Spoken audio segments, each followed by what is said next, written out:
Hi everyone, Jodie here from Thrive Law, and I want to talk to you today about something that's been really common, not just on our social media in our Thrive Club, on various platforms, but also through our coronavirus helpline, is around whether or not you can be made redundant when pregnant and issues around returning to work when pregnant.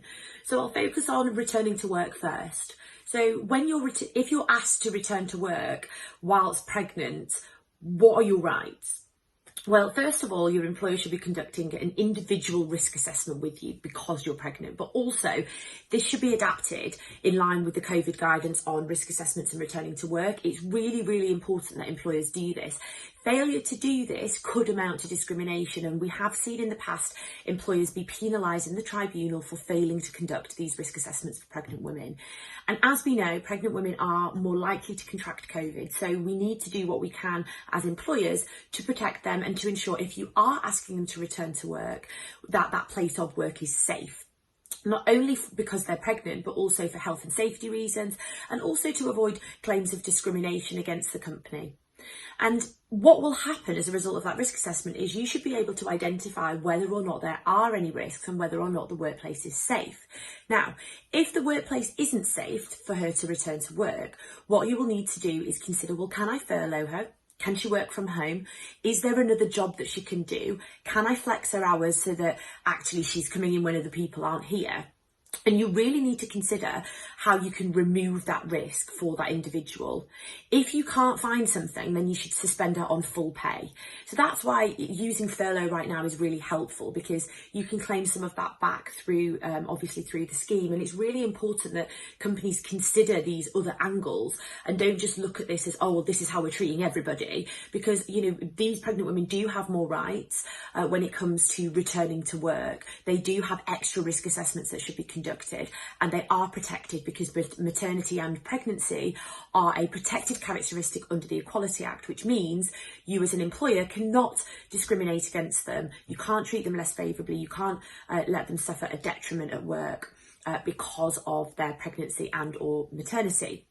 So if all of those things happen, you should be fine. You should actually, if you go through the process of going through the risk assessment, going through understanding whether or not there are any alternatives, and actually just review it on a weekly basis. You know, the situation at the moment is changing rapidly. It's changing on a daily basis, and we are seeing slight lifting of restrictions and people returning to work in non-essential shops. So, you know, these things are going to change, so do keep it under review, both for yourself and for the organisation.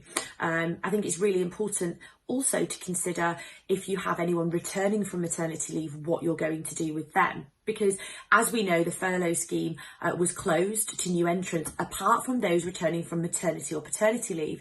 So that means if you've got someone returning and you're thinking, oh God, I don't have a job for them, or I might need to furlough them, you can still furlough those individuals, and probably should in the circumstances, not least because they'll probably have childcare issues if they're just returning from maternity leave with a young baby.